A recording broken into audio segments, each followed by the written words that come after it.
Yeah, mega. I mean, obviously, missing yet another year of racing around the Isle of Man last year was not easy, and perfect weather. Like, it was the perfect TT, and I'd have loved to have been riding around there. But lucky again that I've been given this opportunity to ride for Malenko Padgett's team, and it's just such an honour to be back at that team, to be honest. And of course, many people will remember what you did with the team back in 2010, the famous 5 in a week, a record that still hasn't been matched by anyone else. So how fond are the memories that you have already with the Padgett's team? Oh, yeah, I mean, it was unbelievable. I mean, I'm sure we'd have carried on racing for a lot more years if it hadn't been for the incident that happened at Silverstone. But to go back to him as a full team again now, it is a dream come true. How did the conversations come about? Were they something that was in the pipeline for a while, or is it something that's developed quite rapidly, this deal that you've got with Padgett's? If I'm totally honest, I went to see Clive a year ago, and I was talking about running my own thing last year, and I said, the ideal thing for me would just be able to come back and race for you, Clive. But obviously I had 2 riders and it was all set to go. Anyway, last year's history now, and that never happened, but I kept in touch through winter, and I knew there was, obviously Davey had left, and kept in touch. But obviously with my stroke, it wasn't quite that straightforward to just for Clive to take on board what's happening and say yes to it. So it's gone on for a few months, and then he said, right, let's go and have a go on the bike then. So in December we went out to Almeria and did a track day. It was only one day because I was out there teaching for the other days for focused events, but the last day Focus let me ride my own bike. So yeah, we did a sort of day riding there, and everyone was happy at the end of it. Like you did mention there, you did have that health scare, if you don't mind me calling it that, back in February. You've been recovering over the previous months. Now looking to this, how have those last 6 to 8 months been in terms of the recovery and just building back to good shape? I think I'm very lucky, to be honest. I mean, I didn't know much about a stroke beforehand, and that was obviously why I was still trying to get myself ready for the TT last year. And when I found out the ACO had taken my licence off me, I just couldn't understand it. But obviously looking back now, it was the right thing to do. And, it wasn't right for me to go racing at that time, but I was very lucky that I was with Jay. He got the ambulance out very quickly. I got scanned very quickly, and then I was taken down to Almeria Hospital and the clot was taken out. So within 4 hours of me having the stroke at the side of the road, the clot was removed, and that's obviously where the damage gets worse and worse and worse when the clot's there. So it affected my speech. I couldn't speak for a good few weeks, and it took me a while to speak properly from then on, but it all came back, and then I could drive within a month on the road. I did a track day in May with Jamie Whittam's school, and I've been teaching out in Almeria through winter. So yeah, very, very lucky, to be honest. And like you said there, the great thing is that you've been able to make that recovery over time, get yourself back into a good position to get back out on the bike again. In terms of, I suppose, the last couple of years, I know one of the comments you mentioned is you feel like you haven't really been able to sort of, I suppose, get the best out of yourself since around 2017 for several reasons.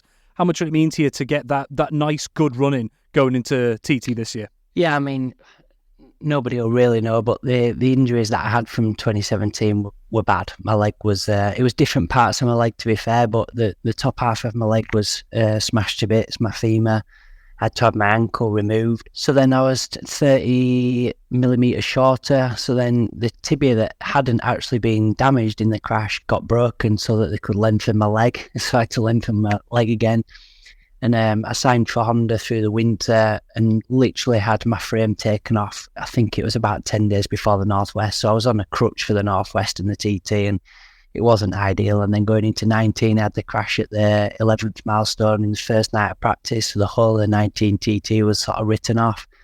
Then we had COVID for a few years, came back for 2022 with Milwaukee team and crashed at Snetterton and done my collarbone, and my shoulder socket was broken. Went to the TT with that, wasn't ideal. I was all ready to go again for last year and had my stroke. So since 2017, you can pretty say it's not been good.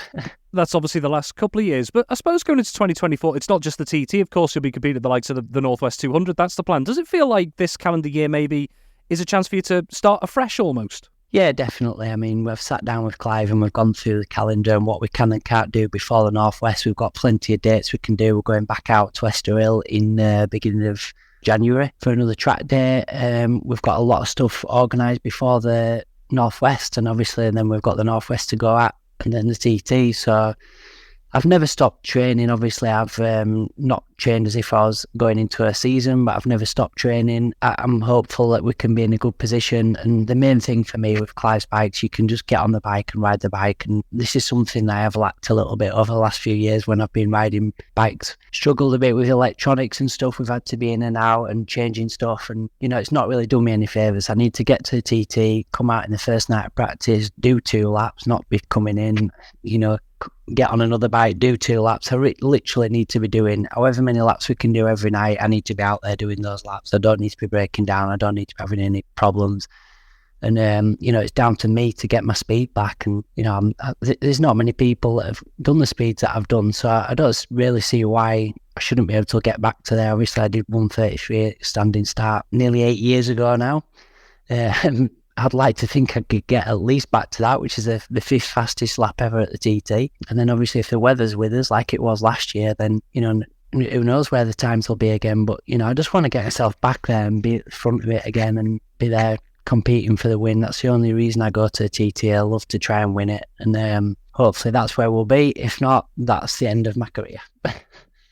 As you pointed out there, you're a competitor, you're a previous winner there, but how do you find that balance, I suppose, mentally for yourself in terms of you've got that competitive streak in you always have done, but also, I suppose, understanding the situation you're in and easing your way back in? How easy or difficult would you say that could be going into this year? It is hard. I mean, from my 2010 crash at Silverstone, it took 10 years to win 5 years to win the TT again.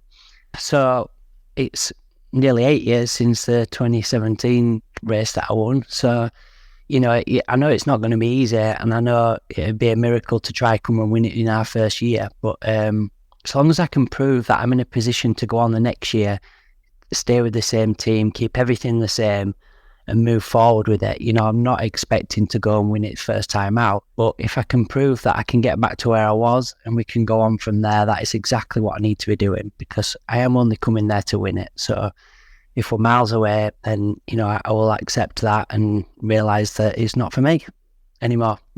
That's the time to come in considerations in the future, in the short term, and I know you've touched on this already just lastly. So what are the immediate plans to get ready for everything into the next few months? Yeah, so we've got the track day in Portugal. I think we've got another one in Spain, and then the rest of it's going to be some testing and some racing. So we just need to find out exactly what clashes, what doesn't clash. And I think we've got a good set sort of amount of days that we can do before the Northwest that are competitive, obviously, to ride the bike competitive as well, not just doing track days. So that's the plan.